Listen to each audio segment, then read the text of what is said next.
No próximo capítulo da novela Coração Acelerado, João Raul e Agrado escolhem o silêncio antes do barulho. Longe de olhares curiosos, os dois se permitem viver o que vinha sendo adiado há tempo demais.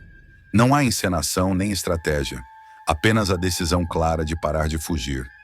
João Raul relaxa, deixa cair as defesas, enquanto Agrado sente, talvez pela primeira vez, que não precisa justificar quem é. O encontro é discreto, mas intenso, marcado por confidências baixas, risos contidos e a sensação de que o futuro, mesmo incerto, finalmente começou.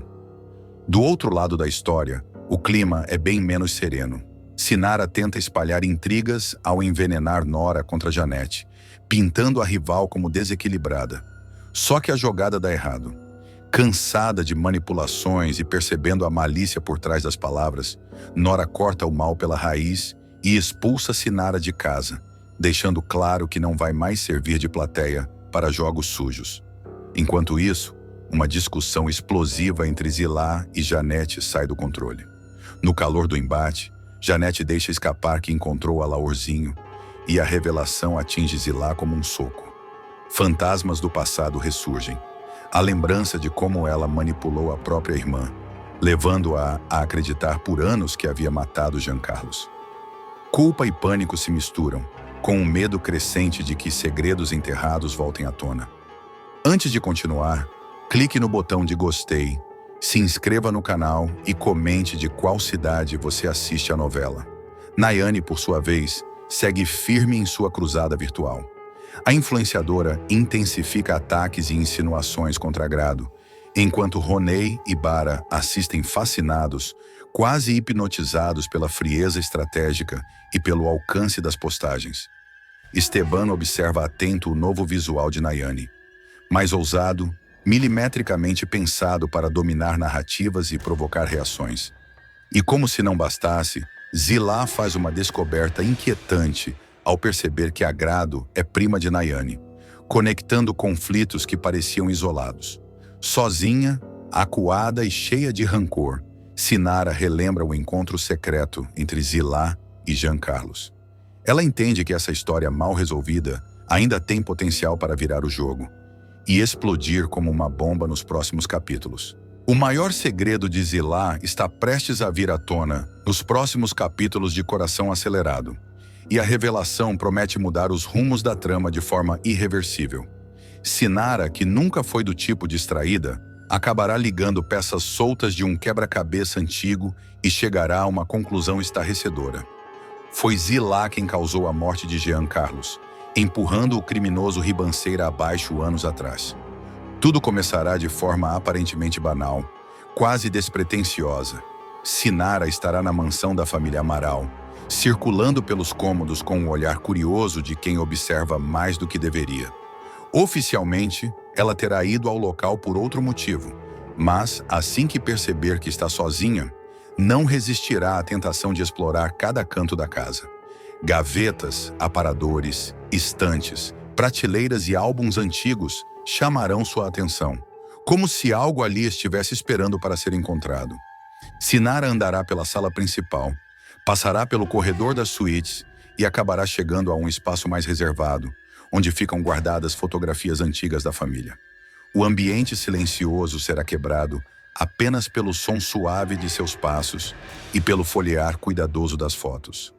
A jovem observará imagens de festas, viagens, eventos sociais e momentos familiares cuidadosamente enquadrados, todos marcados pela presença impecável e controlada de Zilá. Sem pressa, Sinara seguirá analisando uma foto após a outra, até se deparar com um conjunto específico de imagens. Registros do dia da entrega da faixa, Princesinha Country 2016, em que Nayane aparece sorridente ao lado da mãe. Serão 3 fotos muito semelhantes, mas com pequenos detalhes que farão toda a diferença. Em uma delas, Zilá surgirá de corpo inteiro, exibindo o figurino completo daquele dia. O vestido bem ajustado, o penteado impecável e, principalmente, as botas de pelúcia rosa, altas, chamativas, indo até acima do joelho. Em outra imagem, Zilá aparecerá mais afastada, de costas para a câmera, conversando com alguém fora do enquadramento. As botas, porém, estarão novamente ali, inconfundíveis. Sinara franzirá o senho, sentindo um incômodo difícil de explicar. Seu corpo reagirá antes mesmo de sua mente entender o motivo. Um arrepio percorrerá sua espinha e seu coração baterá mais rápido. Ela continuará olhando fixamente para a foto, como se estivesse sendo puxada para dentro daquela lembrança. Aos poucos, imagens do passado começarão a emergir em sua mente.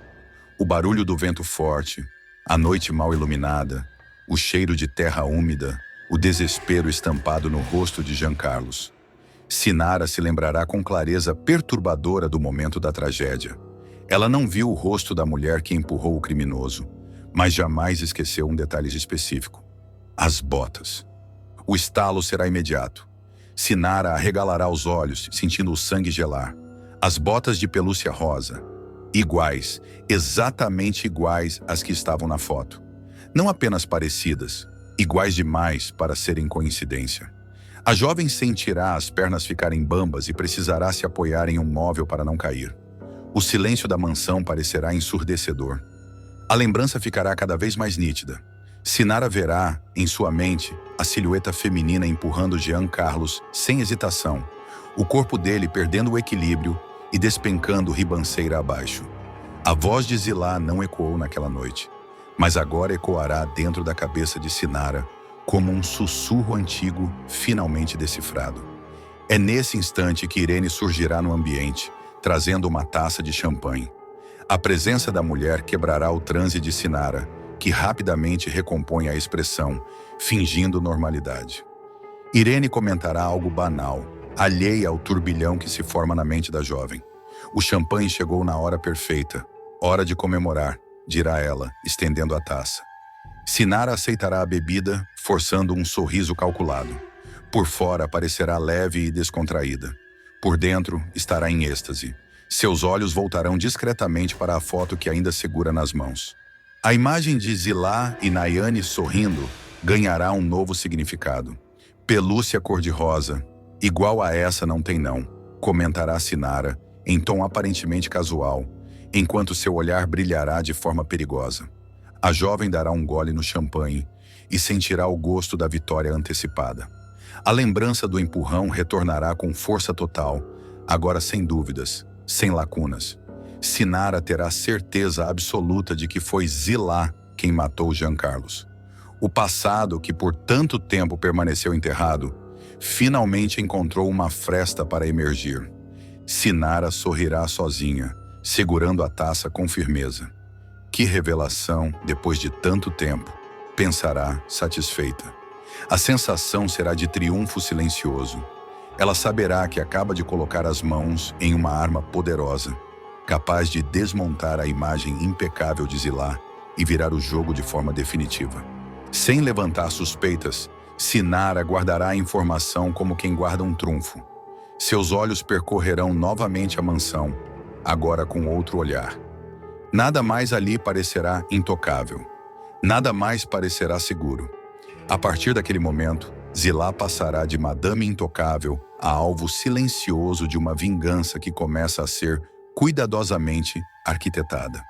E enquanto Sinara disfarça, brinda e sorri, o maior segredo de Zilá começa a se mover, ameaçando escapar das sombras onde permaneceu escondido por tantos anos.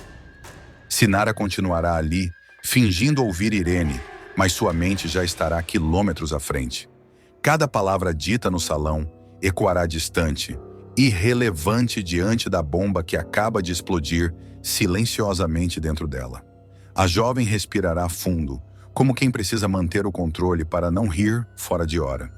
O segredo que Zilá enterrou com tanto cuidado acaba de ser desenterrado. E não por acaso, mas pelas próprias mãos da curiosidade que sempre subestimaram. Ela devolverá a foto ao lugar com extremo cuidado, exatamente como encontrou, garantindo que nada levante suspeitas. O gesto será calculado, quase cirúrgico. Sinara não é impulsiva. Ela sabe que certas verdades não devem ser jogadas na mesa de uma vez. Precisam ser maturadas, usadas no momento certo, contra a pessoa certa. E Zilá, ela percebe agora, construiu sua vida inteira sobre um alicerce podre. Enquanto caminha pela mansão, Sinara começará a revisitar mentalmente cada atitude de Zilá ao longo dos anos. O controle excessivo, o olhar sempre alerta, a forma como evitava certos assuntos e desviava de perguntas específicas. Tudo começará a fazer sentido. A morte de Jean Carlos nunca foi um acidente. Nunca foi apenas um boato. Foi um crime. Um crime cometido com sangue frio. Sinara se lembrará de como aquela história foi abafada, de como o caso esfriou rapidamente, de como testemunhas desapareceram e versões foram convenientemente moldadas. Na época, ela não tinha poder, nem provas, nem clareza. Agora tem algo ainda mais valioso: certeza. E com certeza nas mãos, ela se sentirá invencível. Sozinha por alguns instantes, Sinara deixará o sorriso escapar sem qualquer disfarce. Não será um sorriso de alegria comum, mas de satisfação profunda, quase cruel. Você é melhor do que eu imaginava, Zilá. Mas não o suficiente, murmurará, segurando a taça com força. A madame sempre acreditou que controlava tudo e todos, sem perceber que seu passado era uma armadilha armada contra si mesma. Sinara começará então a pensar nos próximos passos. Não será uma denúncia direta, não ainda. Antes ela precisará observar, provocar, testar os limites de Zilá. Pequenos comentários, olhares atravessados, frases soltas que só a vilã entenderá. Sinara saberá que o medo é um veneno lento e pretende administrá-lo gota a gota. A cada novo encontro, Zilá sentirá algo estranho, uma sensação incômoda de estar sendo observada, avaliada. Sem saber exatamente o motivo, começará a se mostrar mais tensa, mais defensiva. Sinara, por sua vez, se divertirá com o jogo psicológico, certa de que a queda da rival já começou, mesmo que ninguém mais perceba. O passado, que parecia morto e enterrado junto com Jean Carlos, começa a bater a porta, e desta vez não pede licença. Nayane passará pela maior humilhação de sua vida em Coração Acelerado. Nos próximos capítulos, a aspirante a influencer verá sua imagem desmoronar de forma pública, cruel e irreversível ao cair em uma farsa arquitetada por Eduarda. Convencida de que está seguindo uma estratégia certeira para recuperar prestígio e atenção nas redes sociais, a patricinha acabará exposta ao ridículo, se tornando alvo de deboche, memes e comentários impiedosos. Tudo começará após João Raul decidir romper de vez com Nayane e assumir um envolvimento cada vez mais evidente com Agrado. A rejeição atingirá a jovem em cheio. Acostumada a ser o centro das atenções, Nayane não suportará a ideia de ser trocada e ignorada. Arrasada, ela passará dias trancada no quarto, monitorando obsessivamente as redes sociais, comparando números, curtidas e comentários, enquanto observa Agrado crescer em popularidade. Determinada a virar o jogo, Nayane decidirá apostar tudo em uma reinvenção digital. Ela convocará sua equipe para uma reunião emergencial, exigindo ideias ousadas que gerem engajamento imediato. É nesse contexto que Sinara surgirá com uma proposta absurda, mas vendida como genial. Já sei o que você pode fazer para engajar. Greve de fome, começando agora, disparará a garota com a maior naturalidade do mundo. A sugestão deixará Nayane incrédula num primeiro momento. Ela rirá, achará exagerado, mas logo perceberá que todos ao redor parecem levar a ideia a sério. Inflamada pelo desespero e pela necessidade de atenção, a patricinha começará a considerar a proposta como um ato de coragem, sacrifício e entrega emocional ao público. Convencida de que a comoção será imediata, ela aceitará seguir o plano. Eduarda entrará em cena como a grande mentora do visual. Fingindo apoiar a amiga, ela montará um look pobreza calculado para causar estranhamento e choque. Nayane surgirá vestindo um camisetão rasgado, propositalmente mal ajambrado, com uma logomarca de fertilizante estampada de forma grotesca. O cabelo aparecerá sem produção, propositalmente seco, e a maquiagem será quase inexistente, reforçando a imagem de abandono e sofrimento. Diante das câmeras, Nayane gravará o vídeo mais constrangedor de sua trajetória. Com a voz embargada e o olhar dramático, ela se dirigirá diretamente a João Raul. Mozão, eu sei que você não fez por mal. Eu sei, foi essa agrado, tóxica, manipuladora. Mas volta, não precisa ter medo de eu não te perdoar. Eu perdoo, pronto. Mas volta logo, mozão. Não consigo comer, tô desidratada de sofrer, meu cabelo até ressecou. Dirá entre pausas calculadas e suspiros forçados. O vídeo será publicado e, em poucos minutos, começará a ganhar proporções inesperadas. O que Nayane acreditava ser um ato de vulnerabilidade será interpretado como espetáculo grotesco.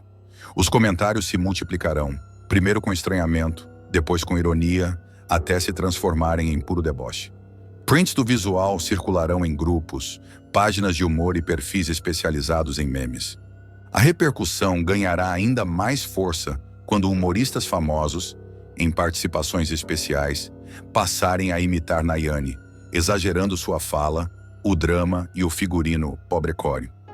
As paródias viralizarão, arrancando risadas do público e consolidando a imagem da Patricinha como motivo de piada nacional. Trechos do vídeo serão remixados, legendados e usados como trilha sonora de vídeos cômicos. Sem entender de imediato o alcance do desastre, Nayane passará horas atualizando o celular, esperando mensagens de apoio. Aos poucos a ficha cairá. "Pera aí, tão me trollando pesado? Virei meme!" Perceberá espantada ao se deparar com montagens, dublagens e comparações cruéis. O choque dará lugar ao desespero. Eduarda, mantendo a farsa, tentará minimizar a situação. "Mas amor, isso é ótimo. Faz parte do processo. Só tem hate quem tem like." Argumentará com falsa tranquilidade, incentivando Nayane a continuar apostando na exposição. A Patricinha, porém, começará a sentir o peso real da humilhação. "Hate eu sempre tive, mas não assim. Eu exagerei no desglamour. Tá na cara." Se lamentará sentindo pela primeira vez que perdeu completamente o controle da própria narrativa. Enquanto isso, os números continuarão subindo, mas não da forma que ela esperava. Seguidores chegarão atraídos pelo deboche, não pela admiração. Marcas se afastarão silenciosamente e mensagens privadas começarão a desaparecer. Isolada, confusa e emocionalmente fragilizada, Nayane perceberá que sua tentativa desesperada de chamar a atenção a empurrou ainda mais para o fundo do poço, sem imaginar que o pior dessa exposição ainda estará por vir nos próximos capítulos. A crise de Nayane só se aprofundará nos capítulos seguintes. Abalada com a enxurrada de memes e piadas, a Patricinha tentará reagir impulsivamente, gravando novos vídeos para se justificar. Em vez de conter os danos, cada postagem só alimentará ainda mais a chacota. O público interpretará suas tentativas como desespero, e a imagem de influencer poderosa dará lugar à de alguém completamente fora de controle. Pressionada, Nayane exigirá que Eduarda retire os vídeos do ar e pense em uma nova estratégia. A falsa amiga, no entanto, continuará manipulando a situação, afirmando que o cancelamento faz parte do crescimento digital e que ela precisa aguentar firme. Confusa e emocionalmente instável, Nayane passará a duvidar de si mesma, mas ainda não perceberá que está sendo conduzida como peça de um jogo cruel. Nos bastidores, comentários maldosos chegarão com força total. Pessoas próximas começarão a se afastar, e até antigos aliados passarão a tratá-la com ironia velada. Em reuniões, ela será interrompida, desacreditada e ignorada. A jovem perceberá que já não é levada a sério, nem como criadora de conteúdo, nem como figura pública. A humilhação deixará de ser virtual e passará a invadir sua vida real. Em um momento de explosão, Nayane confrontará Eduarda, questionando se tudo aquilo realmente fazia parte de um plano. A vilã, fria e calculista, se esquivará, jogando a culpa na própria Patricinha e reforçando que ela sempre quis aparecer a qualquer custo. A discussão deixará Nayane ainda mais fragilizada, plantando nela a sensação amarga de ter sido usada. Enquanto isso, João Raul e Agrado seguirão alheios ao caos, o que aumentará ainda mais a revolta da Patricinha. Ao ver os dois felizes, Nayane sentirá que perdeu não apenas o namorado, mas também o status, o controle da narrativa e a admiração do público. A queda será dura, silenciosa e inevitável. Sozinha, Nayane começará a encarar o vazio deixado pela fama instantânea e perceberá que sua obsessão por curtidas a levou a ultrapassar limites perigosos. Humilhada, desacreditada e exposta, ela entenderá que caiu numa armadilha muito maior do que imaginava e que a farsa de Eduarda marcou o início de sua derrocada mais dolorosa em Coração Acelerado. João Raul exigirá a joia que deu a Diana na infância como prova definitiva de que ela não é uma impostora. O cantor deixará claro que não aceitará mais histórias mal contadas, lágrimas ensaiadas ou discursos emocionados sem fundamento. "Tô esperando ela aparecer", repetirá, com o olhar fixo e a voz firme, disposto a ir até o fim para separar a verdade da farsa. João Raul ficará obcecado em descobrir o verdadeiro paradeiro de Diana. O que era uma busca íntima, quase silenciosa, se transformará em um espetáculo público. A cada dia, novas mulheres surgirão, dizendo ser a jovem do passado do cantor, criando um rastro de confusão, expectativa e oportunismo. Algumas aparecerão com fotos antigas, outras com histórias bem ensaiadas e até objetos genéricos que juram ter ligação com o passado dele. João, porém, não se deixará levar pelo barulho. Cansado das versões contraditórias, o protagonista puxará da memória um detalhe que ninguém mais poderia inventar: a medalhinha que ele deu a Diana quando ainda eram crianças. Um gesto simples, quase ingênuo, mas carregado de significado. Para João, aquela joia não era apenas um presente. Era um pacto silencioso, uma lembrança que atravessou os anos. Convicto, ele passará a exigir o objeto como prova definitiva de identidade. Ronei, por sua vez, reagirá mal à decisão. Irritado com a exposição e com a bagunça que se formará do lado de fora da casa de João, o empresário não poupará críticas. "Não falei que era uma ideia de Jérico? O que você esperava? Até garota de 11 anos apareceu", disparará, andando de um lado para o outro, já prevendo o caos midiático. Para ele, tudo aquilo só atrapalha a carreira do cantor e alimenta um circo perigoso. João, pressionado, admitirá que subestimou a repercussão. O que começou como um chamado do coração virou uma avalanche fora de controle. Mesmo assim, ele não recuará. "Como faço para descobrir se ela está aí fora?", questionará, mais para si mesmo do que para os outros, revelando a angústia de quem sente que a verdade está perto, mas escapa pelos dedos. O Almir entrará na conversa debochando da situação. Sem paciência para o drama, ironizará a insistência de João.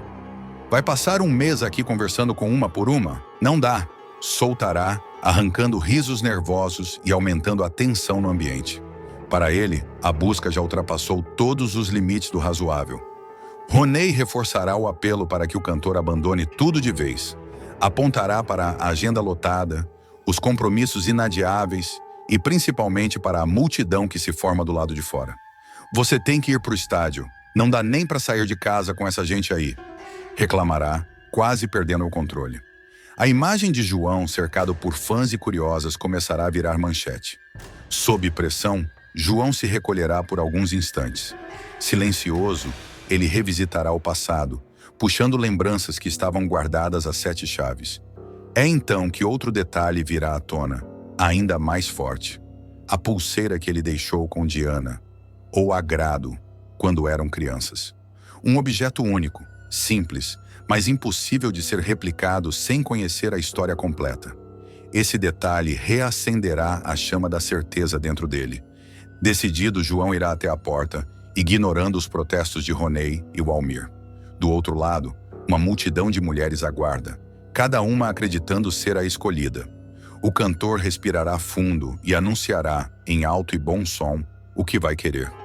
"A Diana do meu passado é uma só, e ela tem um jeito de provar quem ela é", dirá, calando todos ao redor. A declaração será transmitida ao vivo, ganhando repercussão imediata.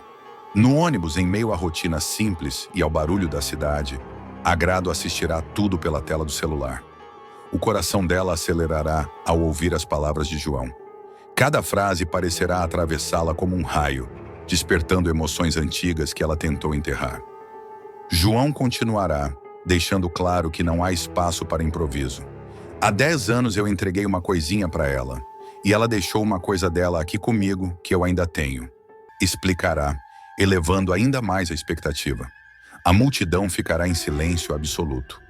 Tô esperando ela aparecer para a gente trocar de novo esses objetos e cantar Seu Amor é Minha Estrada. Concluirá com um meio sorriso que mistura esperança e desafio. Do outro lado da cidade, Agrado ficará paralisada. As mãos tremerão, os olhos se encherão de lágrimas e o passado voltará com força total. A pulseira, a música, a promessa, tudo estará ali, escancarado, como se o tempo não tivesse passado. Ao redor dela, ninguém perceberá o turbilhão que se forma por dentro, enquanto o destino começa, lentamente, a alinhar as peças para um reencontro que promete virar tudo de cabeça para baixo. Agrado continuará imóvel por alguns segundos, como se o ônibus tivesse parado junto com o tempo. O anúncio de João não deixará dúvidas.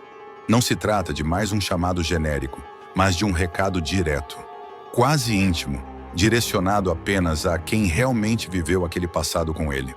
O nome da música, a troca dos objetos, o tom da voz, tudo confirmará que João não está jogando para a plateia. Ele está falando com ela. No palco improvisado diante da casa, o cantor perceberá o impacto de suas palavras.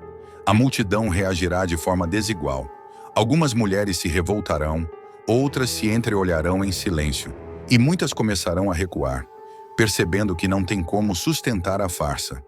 Ainda assim, algumas insistirão, alegando que a joia foi perdida, que o tempo apagou detalhes, que a memória falha. João, firme, não cederá. Para ele, quem é Diana jamais esqueceria aquele símbolo. Ronei observará a cena com crescente apreensão. Ele notará que, pela primeira vez, João parece em paz com a decisão que tomou. Não há dúvida em seu olhar, apenas espera. Uma espera tensa, quase cruel, que deixa claro que o próximo movimento não partirá mais dele. Agora, a bola está do outro lado do campo. Enquanto isso, Agrado descerá do ônibus antes do ponto final. O coração baterá acelerado e cada passo na calçada parecerá pesado demais.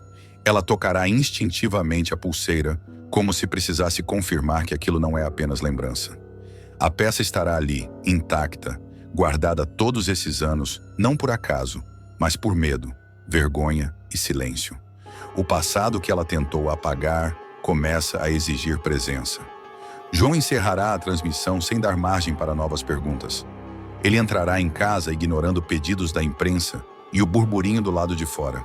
Agora é com ela, dirá, em tom baixo, quase solene. O Almir tentará quebrar o clima com uma piada, mas ninguém rirá.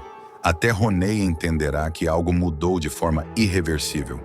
À noite, João ficará sozinho, segurando a medalhinha nas mãos. Ele se lembrará do dia em que a entregou, da promessa infantil, da música cantada sem plateia, apenas para dois.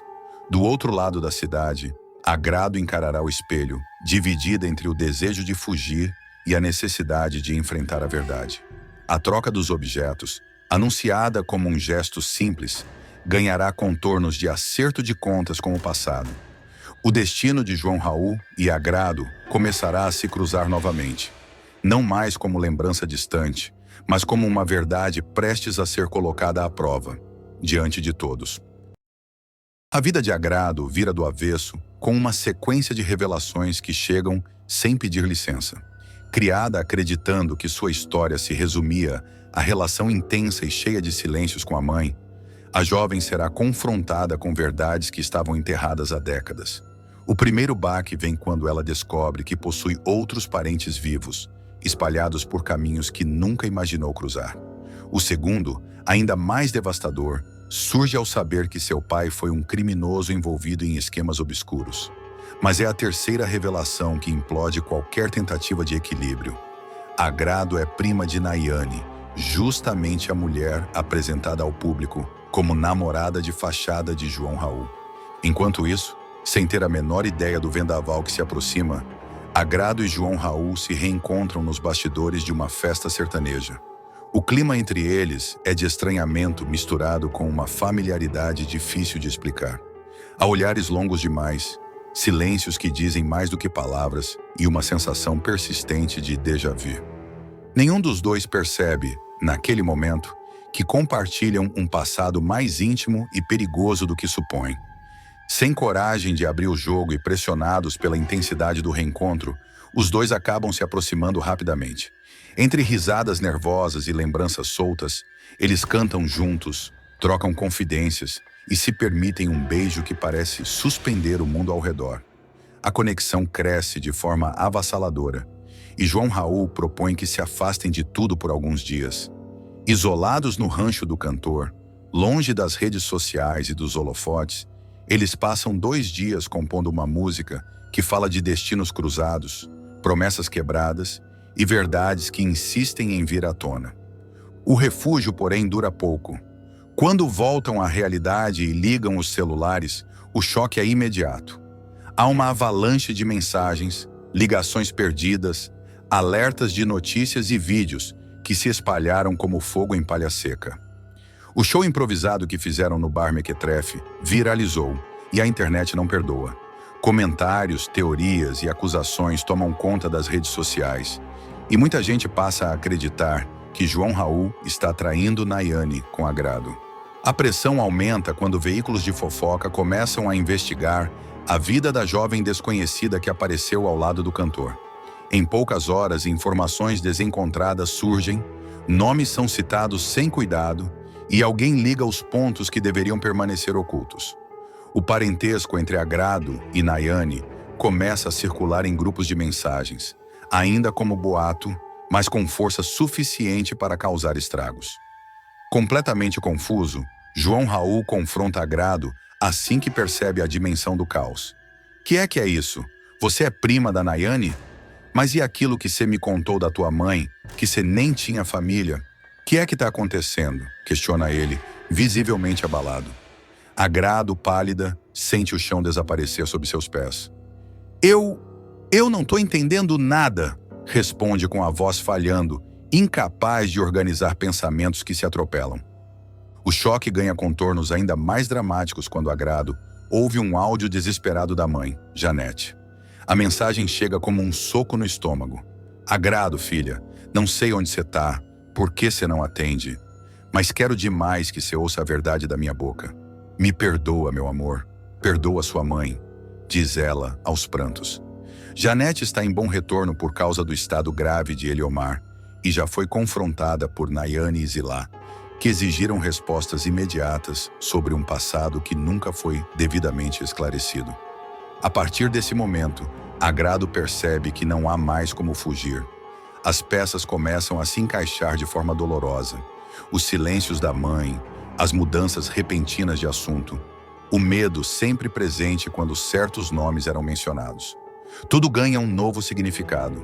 Consumida pela angústia e pela sensação de ter vivido uma mentira, ela decide ir atrás de Janete para arrancar a verdade, custe o que custar. O reencontro entre mãe e filha será carregado de tensão. Sem rodeios, Agrado explode. Eu vim correndo. Que pesadelo é esse, mãe? Eu quero saber agora o que está acontecendo. Dispara com lágrimas nos olhos e a voz embargada. Janete tenta se esquivar, mas percebe que não há mais escapatória. O passado bate à porta com força, exigindo ser encarado. Enquanto isso, Nayane acompanha a repercussão com uma mistura de raiva e pânico. O risco de sua farsa com João Raul vir à tona aumenta a cada minuto, e a revelação do parentesco com Agrado ameaça destruir a imagem que construiu. Zilá, por sua vez, pressiona todos os envolvidos, decidida a impedir que segredos antigos comprometam seus próprios interesses. A verdade começará a emergir em camadas, trazendo à tona alianças inesperadas, ressentimentos guardados e escolhas que marcaram gerações. Agrado se verá no centro de um turbilhão que mistura amor, identidade e exposição pública, sem saber em quem confiar ou até onde essa história pode levá-la. A conversa entre Agrado e Janete se aprofunda de forma dolorosa e inevitável. A mãe, pressionada pelo estado de saúde de Eliomar e pelo cerco cada vez mais fechado de Nayane e Zilá, começa a deixar escapar fragmentos de uma história que tentou apagar. Cada frase dita vem carregada de culpa, e cada silêncio confirma que a verdade sempre foi maior do que Agrado imaginou. A jovem percebe que sua origem está ligada a escolhas erradas, medos antigos e um pacto de silêncio que atravessou anos. Janete admite que escondeu a existência da família por acreditar que estava protegendo a filha. O nome do pai de Agrado surge em meio a lágrimas, revelando um passado marcado por crimes, perseguições e ameaças que forçaram a mulher a fugir e recomeçar do zero. A descoberta faz Agrado oscilar entre a compaixão e a revolta. Ela entende o medo da mãe, mas não consegue aceitar ter sido privada de sua própria identidade. Enquanto isso, o caos em torno de João Raul só aumenta. A pressão da imprensa e dos fãs atinge um nível insustentável e o cantor é obrigado a se posicionar publicamente. Ele se recusa a atacar Agrado, o que provoca a fúria de Nayane. Sentindo-se encurralada, a jovem confronta a prima pela primeira vez, deixando claro que não pretende sair de cena sem lutar. O embate entre as duas é tenso, marcado por acusações, ressentimentos antigos e verdades jogadas como lâminas. Agrado, por sua vez, passa a questionar tudo ao seu redor. O amor que sente por João Raul, o peso do sobrenome que carrega sem ter escolhido e a exposição repentina de sua vida. A música composta no rancho ganha um novo significado, tornando-se quase um desabafo sobre pertencimento e perda. Sem perceber, ela começa a transformar a dor em força, decidida a não permitir que o passado defina quem ela será. Paralelamente, segredos envolvendo Eliomar vêm à tona, indicando que sua condição de saúde pode estar ligada diretamente a acontecimentos mal resolvidos do passado. Pessoas que pareciam distantes reaparecem e antigas ameaças voltam a rondar Janete, aumentando a sensação de perigo iminente. No meio desse turbilhão, Agrado entende que a verdade, uma vez revelada, não pode mais ser controlada. A informação sobre seu parentesco se espalha de vez, provocando reações imprevisíveis e mudando o rumo de várias histórias. Dividida entre fugir de tudo ou enfrentar as consequências, ela toma uma decisão que promete redefinir seu destino e o de todos à sua volta, enquanto o amor, o medo e a busca por identidade se entrelaçam de forma irreversível.